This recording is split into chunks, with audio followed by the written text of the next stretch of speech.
authority. They speak God's word applicable to their day. And some of them even got recorded for us to read, right, and were preserved by God so that we could understand their message. And the primary message here has to do with the Davidic king, has to do with the son of David, also as the son of Abraham, the fulfiller of all of those covenants like we're talking about in Matthew. And it's connected, right? The Gospels, particularly the Synoptics in the case of Israel, in the case of the king of Israel, is also prophetic word, right? It's a curated message that is designed to develop understanding.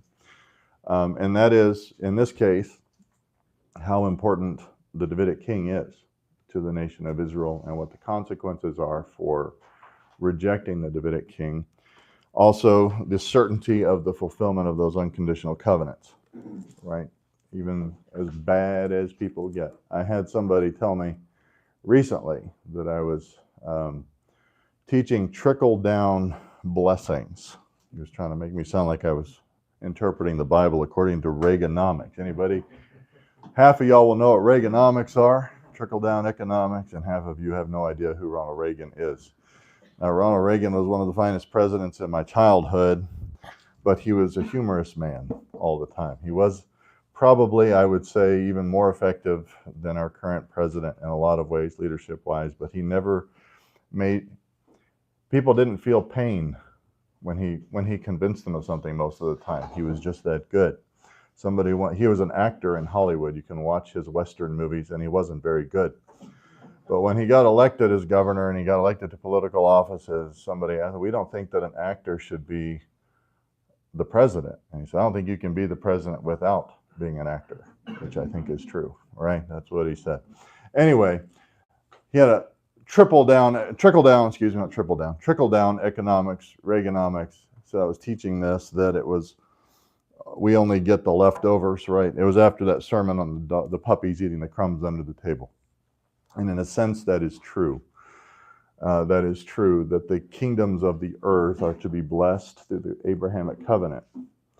They are to be blessed by blessings that come directly from understanding Israel's place in God's plan and purpose, that there are no substitutes. Because in this world, the vast majority of Christians that you meet are pretty wishy-washy on what Israel is and what Israel's purpose is and what the hope of the world is, and God's fulfillment of his plan and purpose for Israel. They'll try to tell you that Israel isn't actually Jewish, that the Zionist movement has been co-opted by people who are not even Jewish. That's cheap chicken baloney. Jacob's not in here today. He may have the shirt on, but we could use it. That they're not even Jewish, or that they have no right to the land because they were really, really, really, really bad. Right. And God rejected his covenant because they were really, really, really, really bad. I think you'll notice that moving from the entrance generation, which is Joshua's generation, from the absolute most faithful generation in the entire Old Testament through 2 Kings, they took a pretty steep nosedive. And God still treats them as if they are Jewish, even when they intermarried, right? We have the beginnings of the exile starting to happen. The exile provided the opportunity for those Jewish people left in the land to create what we know as the Samaritans. And Jesus still deals with them as being in violation of a covenant. But you understand that to be in violation of a covenant, you have to possess a covenant, right? So he says to the woman at the well, you Samaritans worship what you do not know. We worship him, she tells them, we worship him Mount Gerizim, but they do worship God. And he says, you're in violation of a covenant, and a time is coming when that will not work, that you will have to worship in spirit and in truth, right? And that's not going to happen. But God deals with them as if they possess the covenant because he treats them as if they're in violation of it. Does that make sense? Like somebody in Zambia cannot write me a speeding ticket because I was speeding in El Paso. Yes? Because I'm not subject to that law. But when Jesus treats the Samaritans as if they're in violation, then they are. That's straight up apostasy, right, of the spiritual kind, to worship in a place that God has not determined, with a priesthood that God has not ordained. Even if you're worshiping the same God by name, even if they use the covenant name, they're not in the covenant place with the covenant priesthood. I'm unaware of Israel engaging in cannibalism today, right? Everybody's worried about the starving people. But in other words, far greater depth, in my opinion, of sinfulness and wickedness has been engaged in Israel's past history, and God has not rejected their covenant. Never did. So that's a vacuous argument today to argue that Israel is not in possession of a covenant with no conditions because they screwed up badly, right? It's an unconditional covenant. They received the blessings. The land, the seed, the blessing forever will come to Israel in the land, and they have a right to occupy it at any time, actually. We can see that with the northern kingdom of Israel. Remember that there was not really a good king in the northern kingdom, but each kingdom and each king in the northern kingdom had a good promise. If you walk by my statutes, then I'll bring blessing. Some of them had 4 generations of blessing, others didn't, but almost none of them actually fulfilled obedience to that good promise. God gives them to them because they are Jewish, even though they have the cult of Jeroboam, the son of Nebat, that nobody can seem to get rid of. So they're Jewish, right? Even if they're in apostasy, they're Jewish. And even if you are bad people or distasteful people who do distasteful things, you still have the covenant. It's real important to us. I won't ask for a show of hands who's done something distasteful this week, this month, or this year, but you need to understand that no matter what it was, God is not going to kick you to the curb because you have a non-contingent promise from him that he who believes in me has eternal life. That's it. That is the one condition. And that is what God means when he makes an unconditional covenant. That there is nothing that you can do to lose it. There's nothing you can do to gain more of it. So it is parallel. It is parallel. So you cannot say that you teach eternal security. Everybody loved the doctrine of eternal security. You can raise your hand for this one because you probably did do something distasteful in the last week, day, or half an hour, right? You believe in the doctrine of eternal security. You can't teach the doctrine of eternal security for the individual believer or the church today and be a supersessionist, a Christian anti-Semite. You cannot do both of those because those are both unconditional covenants, unconditional promises. And if God reneges on one, you can get bad enough for God to renege on another. So those things go hand in hand. So that's important. This is not a negotiable issue.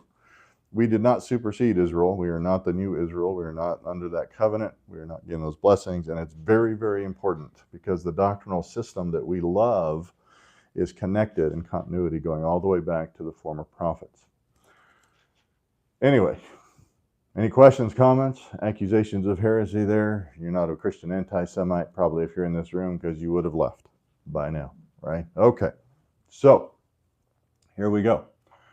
We're talking about Jehoash, or Joash, sometimes he's called, right? We pointed out here in 2 Kings that though nobody is recorded that I recall as actually following the Mosaic law, like when they were ordained and anointed as king over Israel, they were supposed to sit down and handwrite their own copy of the Torah in front of the priest to make sure it was accurate, to make sure that they understood it and internalized it. You know probably that it helps you to write things down when you remember them. Anybody still do that? Yeah. And once you write it down, I found I don't need to look at my notes anymore. Whatever reason, and when I put it on a piece of paper, it engraves it into my head. I should, as soon as somebody introduces themselves to me when they visit the church, I should write it down just for that purpose. I'm pretty good with names anyway, but I'm occasionally embarrassed when I forget. So, anyway, here we are in this. Jehoash has been instructed by this priest. That's where I was getting with that. This is the closest to that he's gone.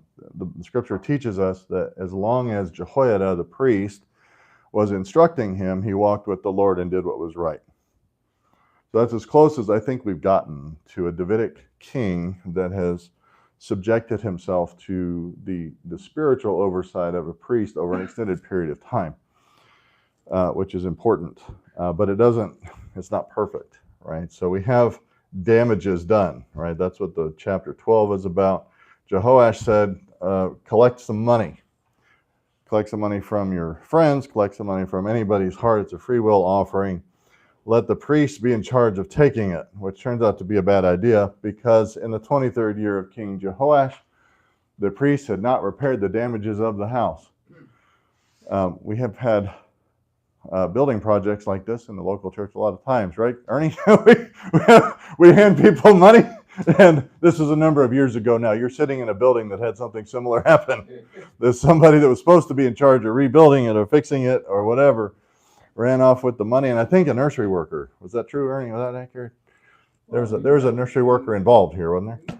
Sort of, kind of? Yeah. Anyway, so a man will take that much money from you, also take your nursery worker, and that's probably not a good thing. The priests are not faithful in this, right? They have collected the money. They do that. And in the 23rd year of King Jehoash, everything's still not done. The walls aren't painted. The plumbing isn't fixed. Whatever you want to say. And Jehoash calls for Jehoiada. Remember, they're in concert with each other. And asks, why do you not repair the damages of the house? So don't take any more money from your acquaintances, but pay it for the damages of the house. So cough it up, guys. You've taken money for a long time. There's plenty of money for this. Cough it up. So the priests agreed in a back room, smoky back room. We're going to not take any more money because we're going to get in trouble if we keep taking more money, if we keep embezzling from the people, but also we're not going to repair the damages of the house. That's not going to happen. So what is the point here? It isn't really entirely the money, right? Anybody who's walking around with money that he embezzled is going to be accountable to the Lord. But the temple is in disrepair, and that is a shameful thing. We find that after the return from the exile, that God himself gets offended by this. You know, in Haggai and that era, you know, they'd been in the land for years and years and years. They had all the money and everything, but they were just being lazy about it. So why are you living in your paneled houses and my house lies in ruin, just the foundation stone sitting there? It's important. So the priests agreed as a collaborative effort here not to collect any more money because they couldn't do enough accounting to launder this money anymore, but not to do it. Jehoiada the priest took a chest, bored a hole in its lid, and put it beside the altar on the right side as one comes into the house of Yahweh. And the priests who guarded the threshold put in it all the money which was brought into the house of Yahweh. So when they saw that there was much money in the chest, the king's scribe and the high priest came up and tied it in bags and counted the money which was found in the house of Yahweh. So evidently they found a way to keep the sticky fingers out of the money box. Jehoiada took charge of the situation in spite of the machinations of the other priests, in spite of the planning, right? The schemes that they were making.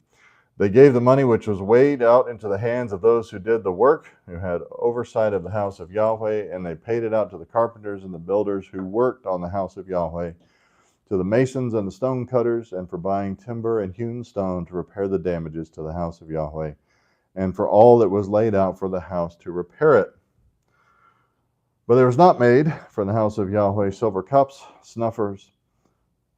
I don't know what a snuffer is. I guess it's a snuffer for the lamps. Is that what it is? Yeah. That's what it is. I'm not much of a Catholic. My dad used to be the chief altar boy with the snuffer, I think, back in the day. And but we don't have snuffers here. You know, we ought to have a snuffer. We should. Who wants to be the chief officer of the snuffing? Because once a year we have candles, as if we're pretty good Catholic during Advent. So we need a snuffer. Pamela, are you going to be our chief snuffer? Okay. Pamela, chief snuffer, hereby appointed. Let it be written, let it be done. We do occasionally, rarely have need for a snuffer, but they didn't have it in the temple at this point. Bowls, trumpets, any vessels of gold or vessels of silver from the money which was brought into the house of Yahweh, for they gave that to those who did the work. And with it they repaired the house of Yahweh. So it seems to me like they were essentially recycling vessels in order to finish the ornamentation, not necessarily adding it as payment. Does that make sense? They needed the supplies to do that. Moreover, here's the funny part. They did not require an accounting from the men into whose hand they gave the money to pay to those who did the work, for they dealt faithfully, even when the priests didn't. They just paid the guys directly, which ultimately is kind of how we ended up getting this building finished, actually, and continue to do. I frequently have bee remover dispatcher services call me and ask me to join their little club. And they promise me more money. I don't think and they want to double my prices, but standardize them. So I'm supposed to do everything for this one price. You're asking me to lie, cheat, and steal on my own principles, sir. I'm not going to do that, and I don't like paying commissions either. Basically, that's what they want me to do. Because I don't know about their accounting, I don't know about their ethics, I don't know about any of those things, right? But these guys dealt faithfully. They were faithful people, right? Which is why I think God, again, we talked about this in the northern kingdom of Israel. Each king, this is Judah, but in the northern kingdom, each king had a promise. It was for the sake of the people they were ruling over. If you obey, then you'll have blessing, right? You'll have blessing. And it was because there were many faithful people still in the land, people who didn't necessarily worship the golden calves, but didn't have access at the point to travel to Judah, toward those kinds of things, who hadn't turned their hearts, right? And these people took this and dealt faithfully with the king specifically. And this is also important, right? That God uses those who are faithful to the Davidic king. We're going to talk about that a little bit later in Matthew. It's amazing how parallel the former prophets and the Gospels are in a lot of ways. It's almost as if somebody intended it to be that way. I think so, maybe, right? We're going to have the first pope today. He gets anointed in Matthew, right? The first pope? You didn't? Peter? No. He just gets reminded of who he works for. It's how we're going to understand it, right? But God takes them, Jesus takes them and says, it wasn't flesh and blood that revealed this to you. You don't have ulterior motives in doing it. It's simply that God revealed it and you accepted this revelation. And now you're going to have privilege because you've worked faithfully with me. And that's how that's going to work. It's absolutely a privilege. These guys are honored for this. And the money from the guilt offerings and the money from the sin offerings was not brought into the house of Yahweh. It was for the priests. A little bit of grace there, right? No? Known several people that got canned for using a restaurant expense account for their own personal groceries. Just, rumors or whatever, right? Nobody continues to pay those people. You know what I mean? Like, well, you bought all your groceries for the last 6 months on my credit card. What more do I owe you? But the priesthood is not to be starved. That's a matter of faithfulness for the king and the chief priest, actually, that there was a law. Under the Mosaic law, there were certain portions that they were obligated to receive. Right? You have all sorts of violations of it, but it was a matter of the priesthood operating properly, the king executing the law properly. So he could not deprive them of that provision and still obey the law himself as the Davidic king. Excuse me. This is why you find all these people, they're elected officials. Really hard to fire elected officials. So what do? They censure them, right? It's like when we put what do they call that? An embargo? Sanctions on Iran. What does it do? It simply tells Iran we're displeased with them, that they get a frowny face sticker, right? But we can't actually get rid of the people who vote for those things. They get a frowny face sticker. They get censured. But it doesn't do anything. We can't fire them. They got elected. Only the people that elected them can fire them, and they usually got to wait till the next time, right? These priests are serving because of a life responsibility. It was handed to them as a matter of their heritage, and it is pretty evident that God strikes them down when he wants them fired. But the king isn't going to fire them. And the priest isn't going to fire them. That makes sense. They have a covenant. It's their job security. Don't lean on that, by the way, in your life. Nepotism has its limits, right? And anyway, you shouldn't rely on that. You should do a good job for your boss. Anyway, Hazael, king of Aram, went up and fought against Gath, captured it. Remember Gath? Gath is where Goliath is supposedly from. We're not sure. He was known as Goliath of Gath. It's a Philistine stronghold. David went to hide out there during his Well, when Saul was pursuing him, it's nearby. Everything is nearby. Everything is nearby because I forget, I think it's 32 modern nations of Israel fit into Texas. I think I looked that up recently. That's the measurement that matters to people in Texas, right? How many of it fits in Texas, or how many times does Texas fit into it? That's only, we don't need metric system, we don't need the standard English units. How many Texas is it? Or how many fractions of a Texas is it?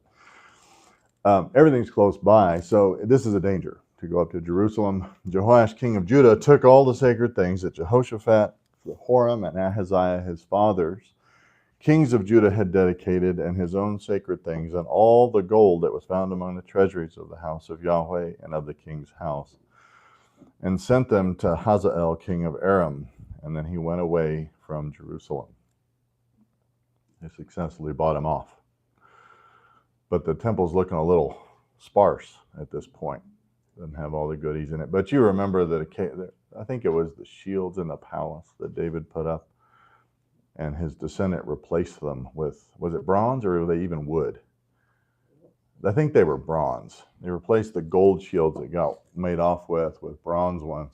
Simply a matter of economics. It's expensive to replace. Here, you could argue that this was, I mean, it is just a political decision, right? Was it wise? Probably. What's the key to defeating your enemies if you're the Davidic king ruling in Judah? Even if there's only one tribe in the...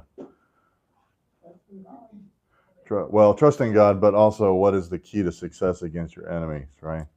To stand and fight them, to be obedient to the covenant, to drive your enemies out of the land. And I'll reiterate, because it is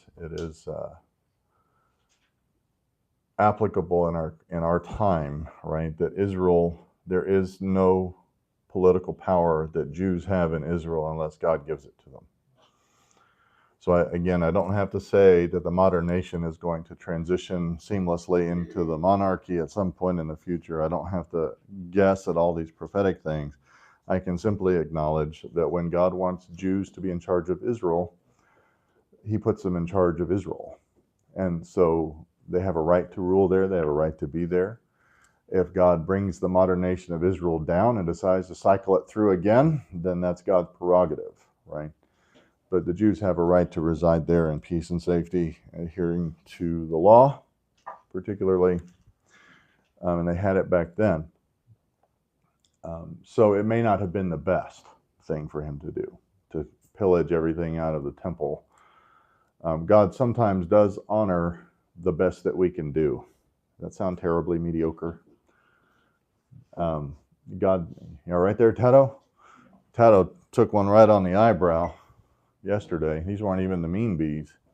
But, so anyway, he looks like he's winking at me here. It's disconcerting. Yeah. That's all right. It was, yeah, that's right. Well, you're normally slightly disconcerting anyway, son. Like looking in a mirror. Anyway.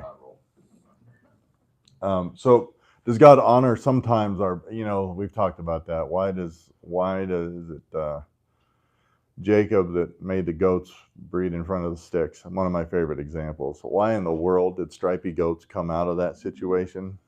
There's no physiological, biological reason why goats staring at sticks while they're having sex make stripy babies. It just doesn't work that way. But God honors him and increases his flock that way.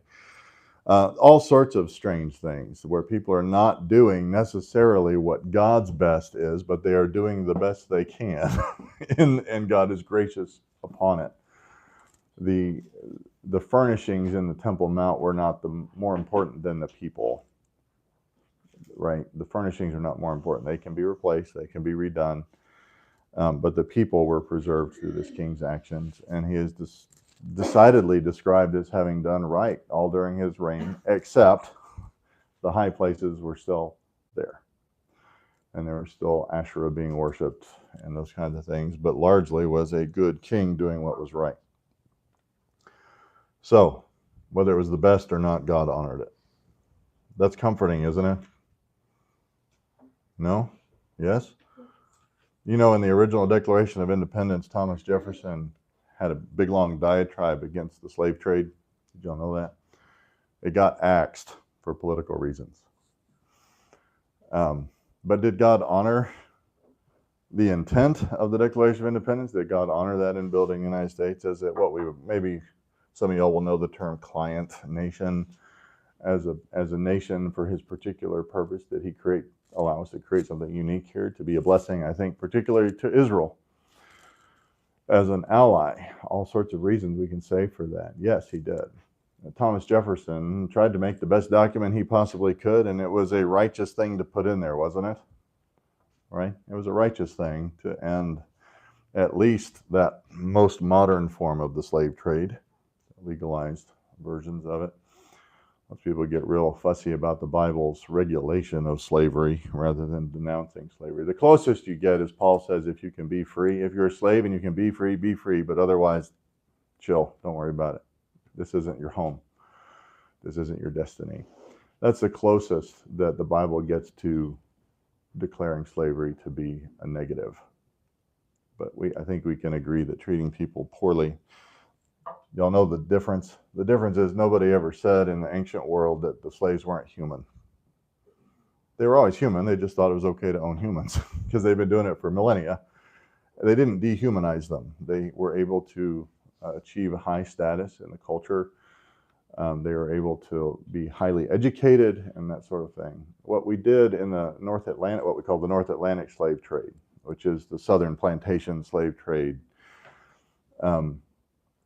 was literally to dehumanize people. He said they're just basically animals. And that had started in the Spanish colonial colonization of the Caribbean.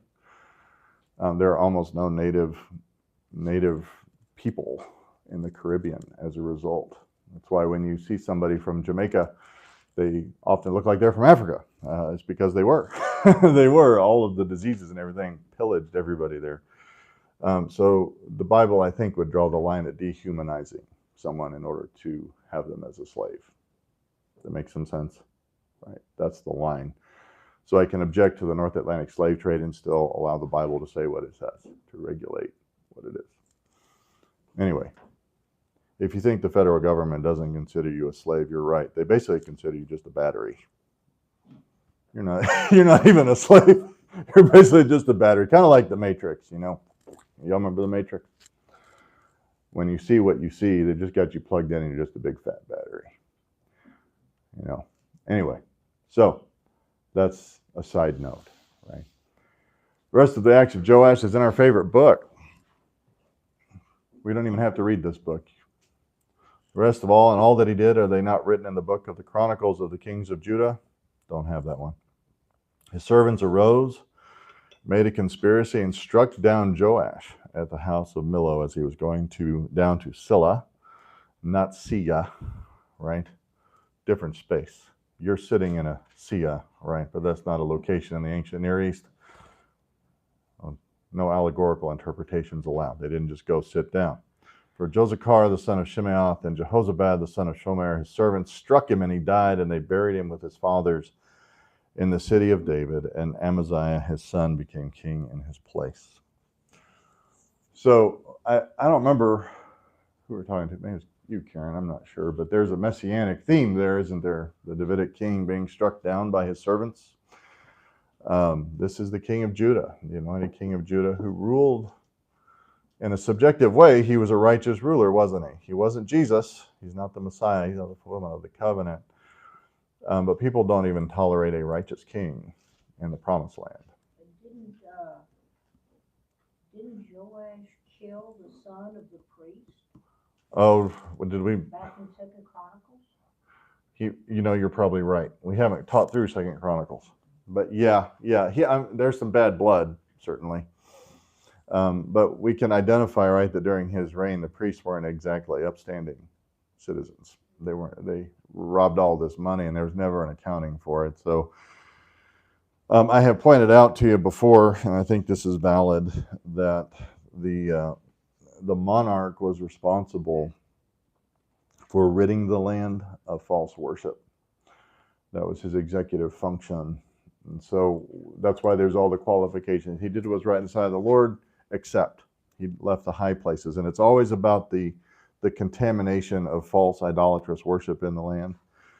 But when the priests crossed that line, it was difficult, right? Because they did have a heritage, a hereditary right to their position. But I can sure see a lot of them that probably did need to die for their unfaithfulness. So I don't know that story off the top of my head, though. It does ring a bell. Was there a good reason for it, Karen? You see, Karen's somebody, she recognizes that there's a place for righteous violence, don't you, Karen? I do. She loves righteous violence. In fact, you'll hear her cheer when Athaliah dies. She's like, yeah. Or Jezebel, just listen to this corner over here. Yeah, but so was there a good reason for it? As I recall, I don't recall the exact story. You don't remember either. All right. Well, there wasn't. He turned bad after that. Yeah. He was Yep. held an account for that. Right. So we have this record, and we have the record also. Remember, this is a curated record, right? So when you see a messianic theme, especially when it's in the kings of Judah, you need to recognize that. I think we can identify that as being on purpose. So does he talk about here all the bad things that Joash did? Well, no, because the bad things that Joash did, the bad person maybe that he became, did not change the theme, right? That the author here and the compiler, sometimes we use that word, author, compiler, editor, because this is technically anonymous, right? Most of the Old Testament is actually technically anonymous, literarily speaking. Right, so we have this. They buried him with his fathers in the city of David. This is something that I point out in my dissertation, which several of you said you want to read. I assure you, you don't. It's superbly boring to people who aren't superbly interested in my topic. Okay, but the distinction, right? So we have one man in the Old Testament that I can find. And I bet you can guess, but he says that he laid with his fathers, and he had lived long and was well sated with his life. Two aspects to his temporal experience. Any guesses as to who that was? Only one person that I can find in the whole Old Testament that says Abraham. Yeah, not even Abraham's sons. They lived a long time and they rested with their fathers. They lived a long time and they rested with their fathers. Some of them, they did evil in the sight of the Lord. I mean, we degrade from there. But the only person, he's the archetype of faith, of justification by faith, right, in the Old Testament. And the evidence is that he's also the archetype of walking by faith and experiencing an abundance of life in his life, because it says he lived a long time and he was also well sated. He was happy when he passed. He was happy with his life, the way he looked back. No other patriarch is described that way, and as I can tell, no king of Israel was ever described that way. Some sleep with their fathers, others are torn apart by dogs or killed in, violent manners. They all die, but that description is reserved for Abraham alone. And so we see that the key to the covenant right is to actually emulate Abraham's manner of life, to possess faith, but also to walk by faith, to experience that abundance. And even the kings of Judah are not described as having succeeded there, which is why Jesus is so necessary, right? Why all the presumptions about the Messiah, that there might be three of them. That was one idea that arose before Christ was incarnated, that there were going to be a prophet Messiah, a priest Messiah, and a king Messiah, because they couldn't figure out how one person could have a hereditary right to all three of those offices, for one thing, which can be confusing, right? Because Jesus is not a Levitical priest, is he? He's a Melchizedekian priest, a better priesthood, Hebrews calls it. So he is qualified for the office there, right? The office of prophet is essentially qualified by your prophecies, right? And the hereditary title of king. And that is necessary because no other king could even accomplish a well-sated life. He did not die with no regrets. We'll just put it that way. Yeah. No other king, Davidic or not, ever was pronounced as having no regrets in his life, going all the way back to Abraham. So, in the 23rd year of Joash, the son of Ahaziah, king of Judah, Jehoahaz, the son of Jehu, became king over Israel at Samaria, and he reigned 17 years. And he did evil in the sight of Yahweh and followed the sins of Jeroboam, the son of Nebat, with which he made Israel sin, and he did not turn from them. Sounds an awful lot like Nebuchadnezzar or something, right? He made them sin. Like, Nebuchadnezzar says, you will. When the rock band starts, you guys need to do this thing. You need to sing along. You need to praise my name, staring at my own personal idol over there. Go do that. And if you don't, you're going to be struck down. Made him do that. He didn't just permit it to be done. He led in it, right? So he reigned for 17 years, which is quite a long time for God to tolerate that kind of behavior. But the sin of Jeroboam, the son of Nebat, has been cyclical and ubiquitous. You like the word ubiquitous? Ever present. You should learn the word. You should love it. I use it a lot. Ubiquitous. You just can't get away from it. The stink is heavy all the way from the beginning to the end, is what ubiquitous means when you're talking about evil in the sight of the Lord. So, the anger of the Lord was kindled against Israel, and he gave them continually into the hand of Hazael, king of Aram, and into the hand of Ben-Hadad, the son of Hazael. You remember that story? He was a servant who struck down his master and usurped his throne. And so this usurping Gentile wicked king is being permitted to harass the northern kingdom of Israel, despite the fact that they possess that covenant, but because of their wicked leadership, right? Very specifically, the anger of the Lord was kindled against Israel because of the wickedness of their king, which made them sin, right? So Jehoahaz entreated the favor of Yahweh. Had a good day, right? The Lord listened to him, for he saw the oppression of Israel, how the king of Aram oppressed them. And Yahweh gave Israel a deliverer, so that they escaped from under the hand of the Arameans, and the sons of Israel lived in their tents as formerly. It sounds like Judges almost, right? The Lord raised up a deliverer. It was not the king. King's prayer, king's approach. Did somebody raise a hand? No? Got my eye on you, man. I'm waiting for some good questions. Yeah, all right. Okay. Raised up a deliverer so that they escaped from the hands of the Arameans, and the sons of Israel lived in their tents as formerly. That used to be a compliment. It's funny to watch how the phrasing changes in the Old Testament, right? So how did you, when you read the story of Jacob and Esau, this is the distinction, right? Esau was a red, hairy dude that went out and lived under the stars and hunted with a bow and ate probably barely cooked meat, right? Ugh. And Jacob was a smooth man, civilized. You get the idea that he's manipulative and probably physically a 98-pound weakling soaking wet is the idea. I mean, that's the picture you get. You have the sportsman and then Jacob. And what does Scripture say about Jacob? But he lived among the tents. Little pansy, right? It was he was overly refined in the Mosaic authorship of the book. The guy wouldn't survive a minute out with Esau, is the idea. But here it's a regression, isn't it?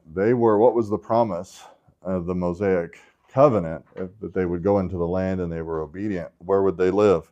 Houses they didn't build. Houses they didn't build. Whose vineyards would they harvest from? Well, the Amalekites and all the other ites that they were supposed to exterminate. And the fields were cultivated. And God even said, the way I'm going to take you into the land, the reason this is going to take years is because if it doesn't take years, this land is so fertile it will go feral on you, and you won't be able to plow the fields anymore. The trees will grow back, and you'll have to dig the stumps out again, and all of that. God had preserved them. So this is a judgment, right? This puts them right back into the Exodus generation, the wandering generation, and the sad part is that they're doing it right in the promised land. They're in the land, but the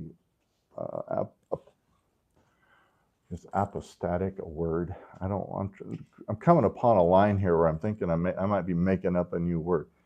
Apostasy-ridden leadership. Can we just say that? See, now it's 3 words. And your dissertation supervisor will say you could have used 1 word, and then you put apostatic in it, and he goes, I don't even know that word. You're like, well, I had 3 words there, and you want to make it 1 word? And anyway, so here's the real key: don't ever write a dissertation. Be wise. All right, so apostasy-ridden leadership puts them in this situation, right, where the king is no longer leading them to blessing. He's not the deliverer. There's an anonymous deliverer for the sake of the people who are being led and made to sin in ways that they shouldn't by the king. There's been ongoing, a besetting sin for the nation, which Hebrews talks about also, that sin so easily besets us, entangles us. Nevertheless, they did not turn away from the sins of the house of Jeroboam, with which he made Israel sin, but walked in them, and the Asherah also remained standing in Samaria. So they continued on, right? This is the one exception, right? For several of the kings that we've read about, they did not get rid of the sin of Jeroboam, the son of Nebat. I don't know if you've ever done any homeless ministry. Anybody? I've done a little bit of homeless ministry. It's been a while now. I did it in Dallas. It's become a little different now. You think the body positivity movement is bad?